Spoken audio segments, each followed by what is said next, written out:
Hello all, welcome back to my channel Prasanna's world. ఈరోజు చాలా special video.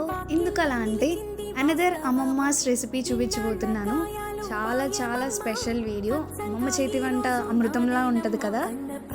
Process అయితే చాలా సింపుల్, ఈజీగా చేసుకోవచ్చు. మేము ఎప్పుడు అమ్మమ్మ వాళ్ళ ఇంటికి వెళ్ళినా కానీ ఫస్ట్ చేసుకునే రెసిపీ, చేయించుకునే రెసిపీ ఇదే. మేమైతే దీన్ని పులుసు ఉప్పుడు పిండి అంటాము. మీరేమంటారు? అసలు ఎప్పుడైనా టేస్ట్ చేశారా ఇలాంటిది? ఎప్పుడైనా దీన్ని చింతపండుతో చేస్తారు. చాలా చాలా టేస్టీగా ఉంటుంది. ఒక్కో ప్లేస్లో ఒక్కో రకంగా పిలుస్తారు. మీ ప్లేస్లో ఏమని పిలుస్తారు? కమెంట్ చేయండి. ఈలోపు మధ్యలో మా జున్నుగాడు వచ్చి ఇక్కడ ఏం జరుగుతుంది అని చెప్పి చూస్తున్నాడు సరదాగా. ఈ టేస్టీ రెసిపీని మీరు కూడా ట్రై చేయండి. ఇంకా అమ్మమ్మ రెసిపీస్ కావాలంటే కింద కమెంట్ చేయండి.